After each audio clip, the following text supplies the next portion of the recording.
Welcome to my channel Dispatch Training Center. It's me, Alex, that sassy dispatcher and that pushy instructor who wants to make sure that together we can change trucking for the better through the knowledge, to the education, and of course, to ethical changes and making sure that we are doing this job as a pros.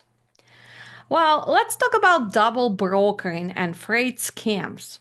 We need to make sure that we protect our drivers in 2025 because while those scams are getting more aggressive in 2025.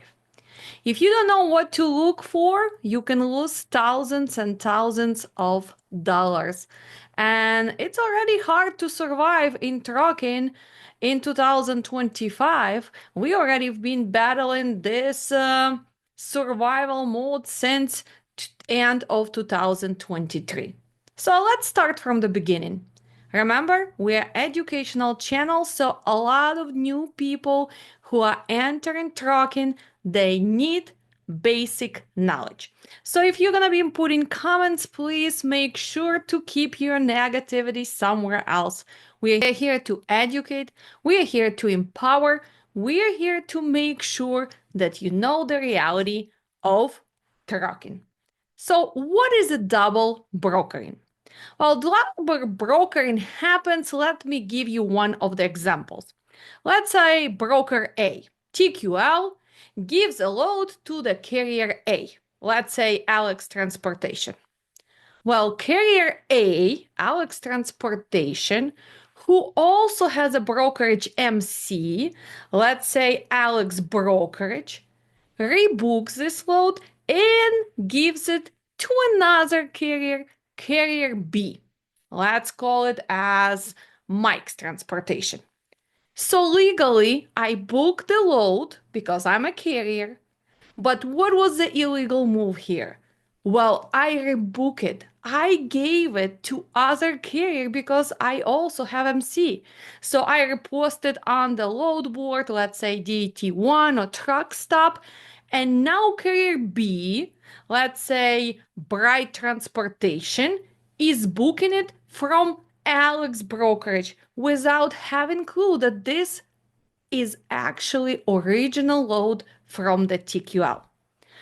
Well, the load gets delivered, but payment becomes an issue.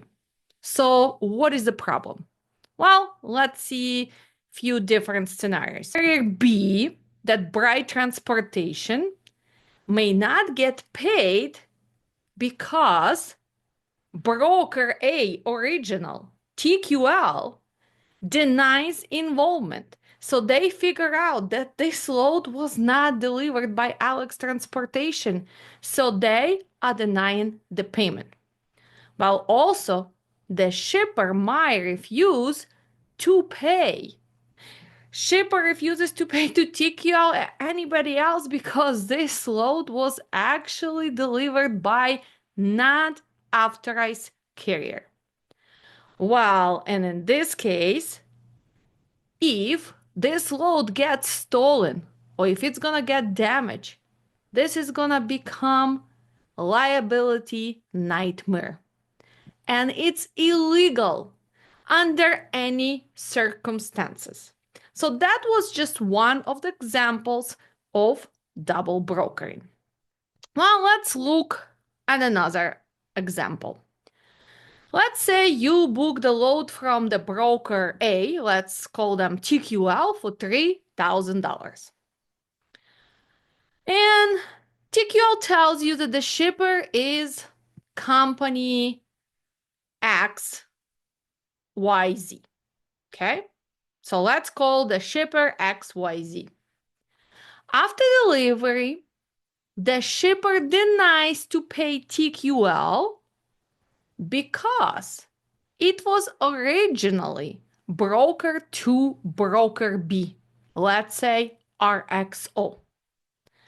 Well, you contact the broker A, in this case we took TQL, and they disappeared. Well, in reality, it's not going to be TQL. It's going to be some company which has a brokerage MZ and who is not that big. So you call and they disappeared. Well, in this case, you deliver that load for free. It's gonna be no payment. And probably you will be marked as a carrier that you are part of this double scamming. Although you did not even know that it was illegal. So let's talk about how to spot double brokering. Because scammers are getting very smart. But there's always gonna be signs that can help us to identify the scammers. So first, mismatch MC numbers. So what I'm talking about here? Well, I'm talking about if when you were looking at that MC number, because as a pro dispatcher, you always put that MC, let's say, in your RTS app, in your OTR app, or any factor you're using to make sure that first they even have a credit. After you talk to them, after you book the load, you receive the rate confirmation, and now you see it's a different MC. They do not match. This is your first red flag. For example, on a rate confirmation is 1, 2, 3, 4, 5, 6, but on FMCSA MC was 5, 4, 3, 2, 1. Well, double brokering is a biggest fraud in the trucking. So this is about MCs. That's why when you open that app, not only you ask few times for MC number, but you also ask, where are you guys located? Where is your corporate office? What is the address for your mailing? And a lot of times, if you've been watching my TikToks, you can see that the scammers actually hang up. Why? Because they already know that you spotted a scam. Usually they're not giving you exactly address for this MC. They give you totally different state, totally different city. Another thing that you have to watch out when you are dispatcher is for professional email addresses. For example, you are getting load offer from Gmail account, Yahoo account. Well, nowadays, this is a red flag. As a dispatcher, we still use Gmail accounts, but now we all switch into professional looks and we get in our professional emails as well. But the big brokers, the brokers who've been in business for a long time, or the brokers who are really on the USA market, they do not use Gmail or Yahoo.com. So usually it will come from TQL.com. It will not come from John Smith TQL at gmail.com. So that's why pay attention to those emails. Another thing is when it's always posted only with emails. And when you spot those names as a famous actors and actresses, Cole, Matt Damon, Brad Pitt, and it's all usually John Smith, well, you already know that probably first, this is outsourced company, but second, you never talk to anyone. You email a million times, and finally, rate confirmation comes later, 15, 20 minutes later, not within 5 minutes, not within 10 minutes. That means they took your information, they are booking load, they are remaking the rate confirmation, and finally they are sending it to you. So again, another way to see who is actually scammer, that's when they put the pressure on you. You a new dispatcher, and the scammers usually will push you. Well, you need to take this right now. I have another 5 lanes. Come on, if you don't book it, this is a good load, right? I cannot hold this load. Just send me your driver details. What is your truck number? What is your information? What is your VIN number? So all of that, right? They pushing you because they want to make it sound like it's urgent load. And usually another thing what they gonna do, well, they gonna have unrealistic higher price. And lots of times, 90% of the time, it's not you calling them, it's they calling you. So let's say you know for fact that loads from Chicago to Atlanta nowadays are paying maybe 2,200, maximum 2,500. And here you receive a phone call and they are offering you 3,000 one-on-one, and they are telling you they need a truck right away. Well, the high price, it's usually an indication that this load does not exist or it's being resold to you, right? So they give you that urgency, plus you are jumping for the $300 more. What else? Well, you get the rate confirmation and you have no information about pickup, about drop, about commodity type, about special requirements. Well, this is a red flag. That means that they still working on getting that load. So they are giving you rate confirmation that your driver kind of start driving, let's say, towards Milwaukee, towards Memphis. And a lot of times they will cancel the load. Why? Because they did not secure that load. They will call you and make up the story. Oh, this load have been canceled. Sorry about that. And when you ask, okay, can I get truck order not used? They like, no, we cannot pay you truck order not used. Why? Because they were already scamming. They're not paying you. So make sure that you always verify the information. Well, what is a commodity? And when the broker just says, well, it's a dry freight, don't worry about it. Well, how heavy is the load? Oh, I'm not sure, but it's going to be legal. Well, what type of receiver? Oh, don't worry, it's an easy pickup, easy drop. If you're receiving answers like that, well, this is should be your red flag. What else? Well, you have a different PE on the rate confirmation. For example, if the rate confirmation lists a different company name than the broker, right? Well, this is already a red flag. If payment instructions involve a different company, well, red flag as well.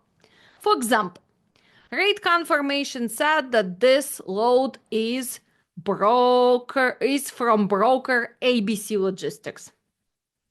But payee somehow is XYZ Freight LLC.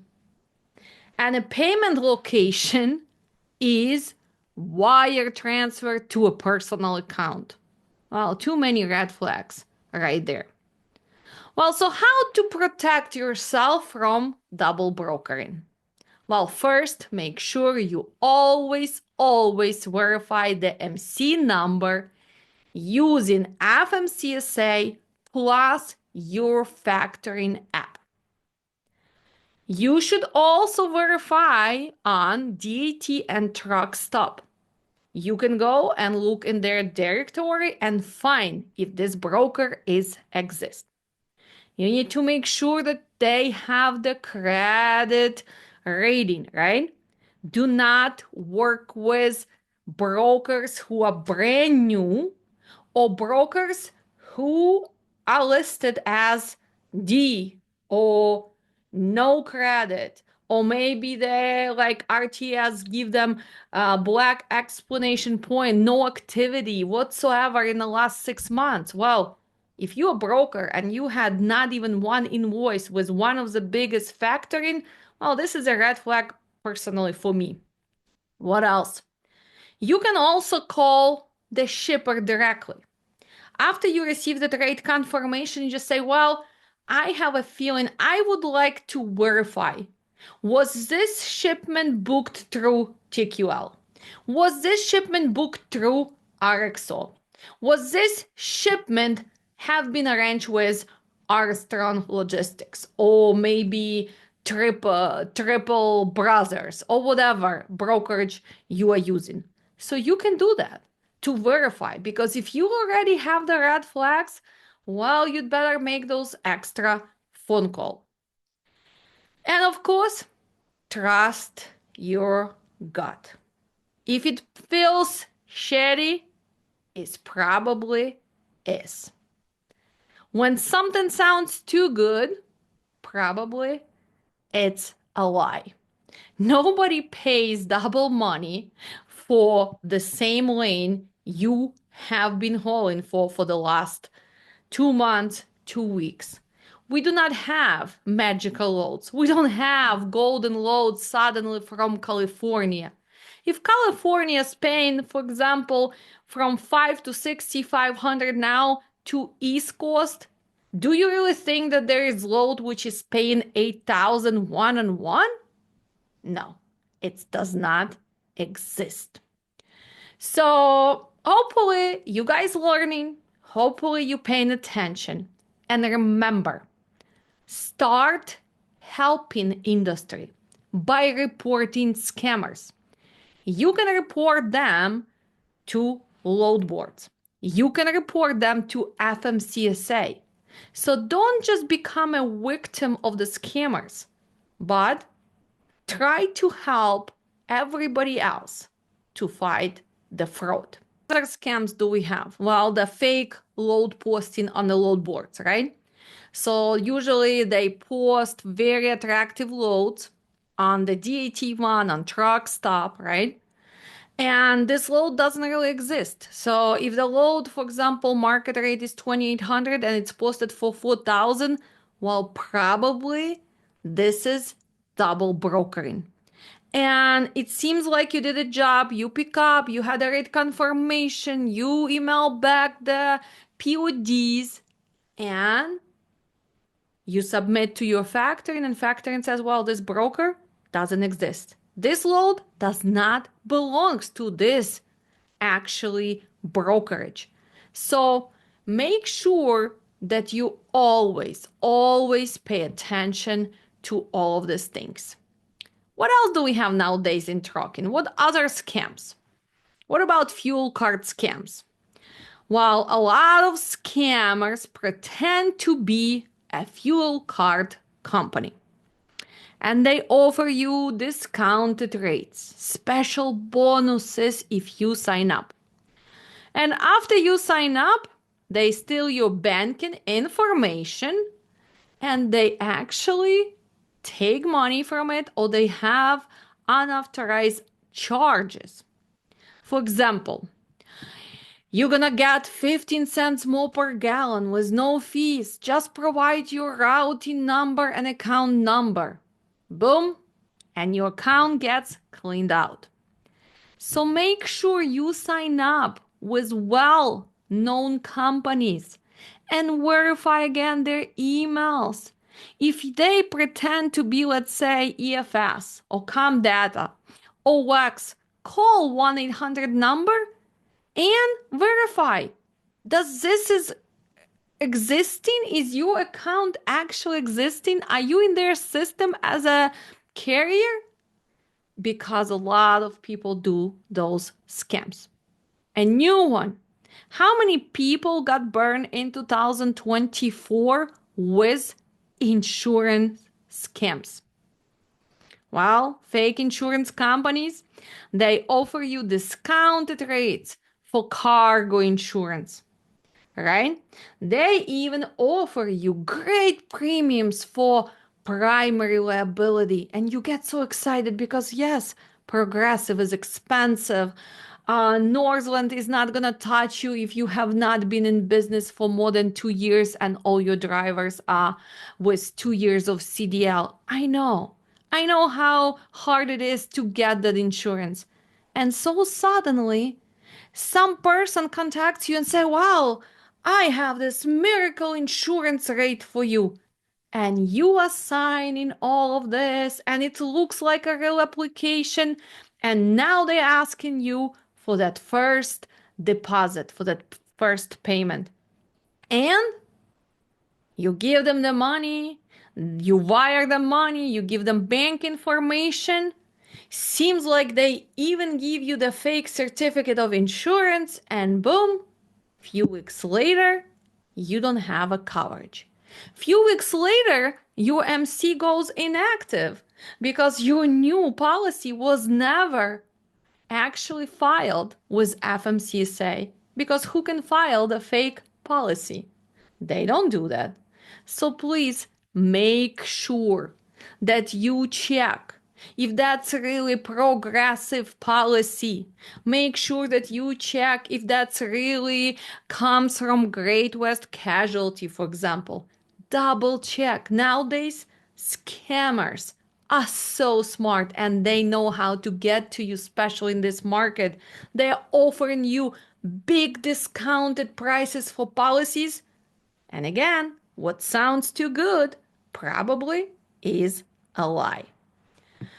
Well, another thing, those freight guard claims and those wrong accusations for you as a carrier, right?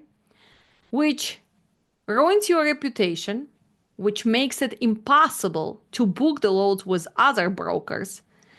And you need to make sure that you start fighting those.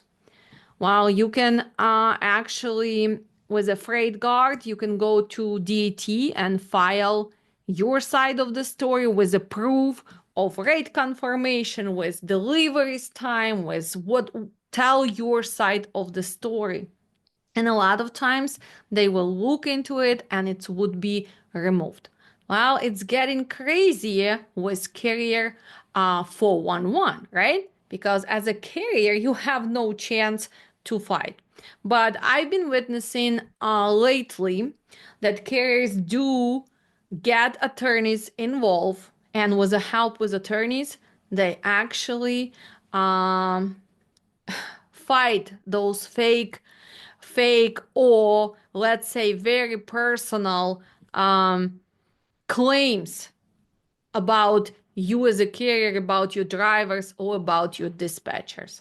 But it is very unfair, and uh, it should be fought probably by all of us together. So make sure you document everything. That's why when you sign a rate confirmation, when you give updates to the brokers, I always recommend to do this via email, not just to pick up the phone and say, oh yeah, we picking up the load. Instead of 10 pallets, now it's only 8. Is it okay to go? Well, you want to make sure you always have the proof. The broker told you, yes, it's okay to start driving with 8 pallets. Yes, it's okay to start taking those strawberries when they are too warm, for example, right? You want to document everything and you want to have proof. Well, one more time. To fix some of those claims are very hard, but hopefully together soon we can find solution and stop that madness with carrier 411, carrier assure, another biggest scam, right? And freight guards. As a dispatcher, while you need to stay sharp, you have to be always paying attention to details. So make sure you take care of your driver. Make sure you're protecting them by paying attention to those red flags. Hopefully, I'll see you in our IFTA and safety training, which starts on April 5th, and our upcoming April freight dispatch training that will start on April 26th. Keep watching, keep learning, like, share, and ask questions. Stay safe on the road and become a pro. Ready to conquer fuel tax reporting like a pro? The International Fuel Tax Agreement, or IFTA, is here to simplify your journey through multiple states and provinces. Our comprehensive training program covers everything from permit procedures for Connecticut, New York, Kentucky, New Mexico, and Oregon, to mastering applications, renewals, and decal acquisitions. Learn expert tips for smooth quarterly filings and audit preparation, and get all your essential paperwork questions answered. Join us to elevate your IFTA skills and take your compliance strategy to the next level. Enroll today and become a master of operational efficiency and regulatory expertise. Your journey starts now.